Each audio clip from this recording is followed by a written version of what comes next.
Hi, welcome back. New look, new comics. Let's dive in. So, I've been talking for a while about what's been going on around National Allied in the growing comic book industry. Let's look back at what's going on at the same time back at the company that will someday become DC Comics. We know that National Allied lost half its editors when William Cook and John Mahan splintered off to form Comics Magazine Company. In the following months, Malcolm Wheeler Nicholson added Whitney Ellsworth to replace both of them as associate editor. If you don't recognize that name, it's because this was the limit of his art skills. And he dropped out of comic books by 1940. The company is still struggling. We know that because Malcolm couldn't afford a second associate editor yet, and by issue 10 of New Comics, the publisher was listed instead as the Nicholson Publishing Company. The second company allowed Malcolm to juggle financing to keep everything afloat. Up until the last issue of New Comics, which was number 11, it still was featuring Chicka Chacka and Captain Jim of the Texas Rangers, concurrently with Comics Magazine carrying those same features, and we just recently talked about that mystery in a recent episode. Captain Jim was still the lead feature in New Comics up until the end. New Comics had started in 1936 as a comedy-oriented anthology, but by the end of 36, a lot of that had gone away and was being replaced by serialized adventure strips. Only 3 ran the entire length of the series. Captain Jim, obviously, and I've already talked about that one. The next one was called 1720 on the Black, which has to do with roulette, I guess, and apparently starring some professional gambler named Jim Gale who gets into trouble with various bad guys.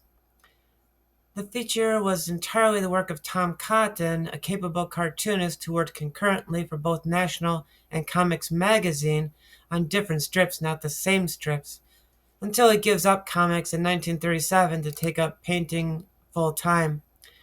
I've read some of 1720 on the Black. I don't remember a thing about it.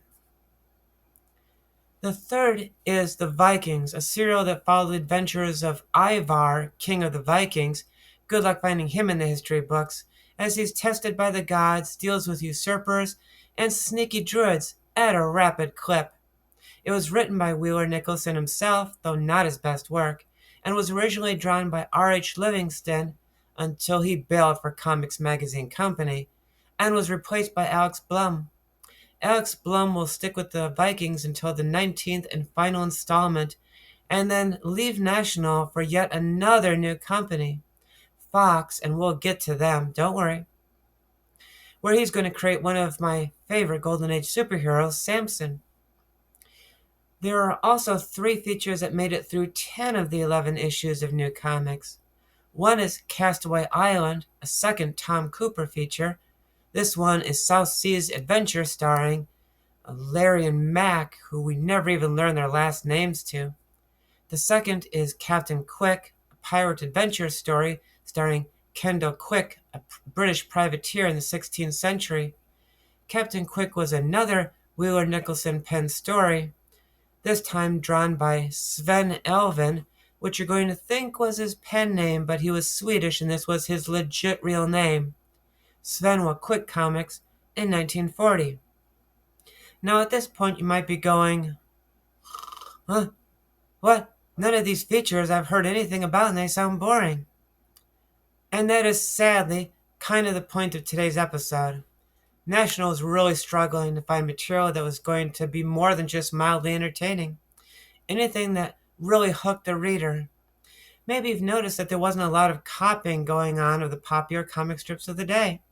Wheeler Nicholson seemed to tolerate more than encourage his creative talent to keep cloning characters like Little Linda, based off of Little Orphan Annie, or Don Drake, based on Buck Rogers. What Malcolm liked was pulp fiction, aimed more at an adult audience than for kids, and he seemed determined to find a way to make that succeed in comic book form as soon as he figured out which genre or subgenre would click with readers, or find what part of the formula he seemed to be missing because it just wasn't working. A personal favorite of mine, though, from this period is The Golden Dragon, which comics.org tells me is borrowed from a 1933 serialized story from Short Stories magazine. We are only up to the sixth installment by issue 11, but the serial will continue running for 26 installments of up to 6 pages long. It's got a large ensemble cast of 8 that are mostly interchangeable characters, but are all given things to do and don't just stay in the background. Our cast is in Mongolia looking for a lost monastery filled with treasure that they plan to take because the Mongolians aren't using it, right?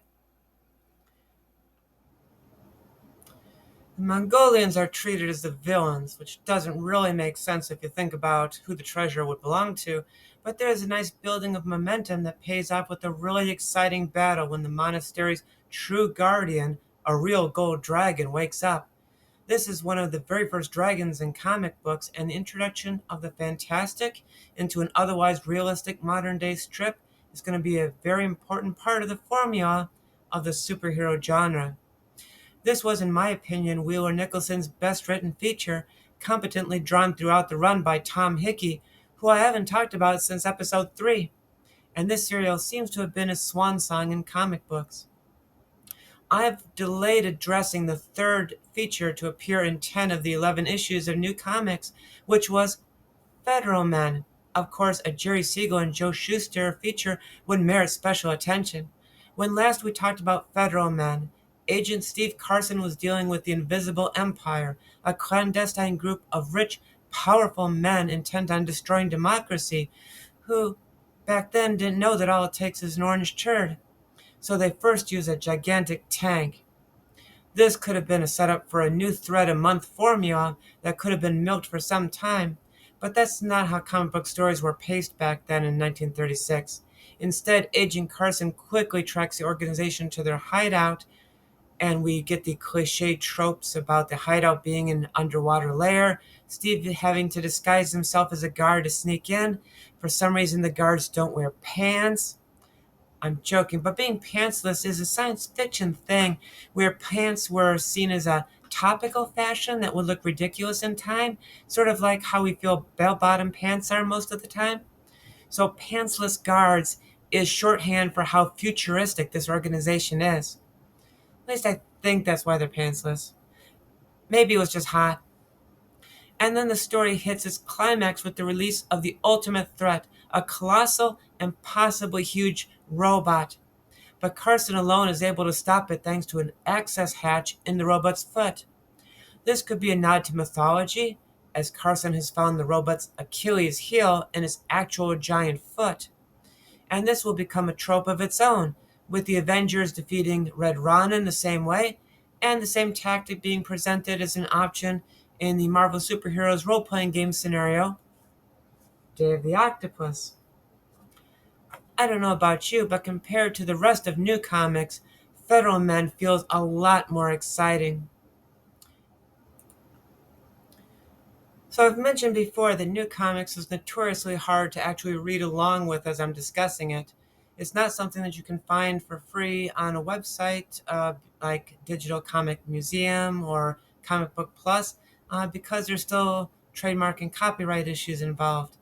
Now, there was a book that came out called DC Comics Before Superman, Major Malcolm Wheeler Nicholson's Pulp Comics. It was released in 2018 by a company called, what is this, Hermes Press. It's very small on my screen. Anyways, I don't own a copy of it. It's very hard to find. I've never seen it. If you've seen it, let me know.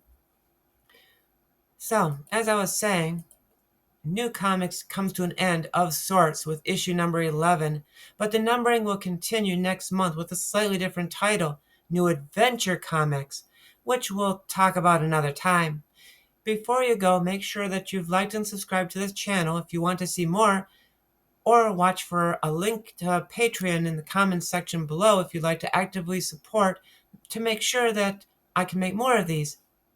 And bye for now.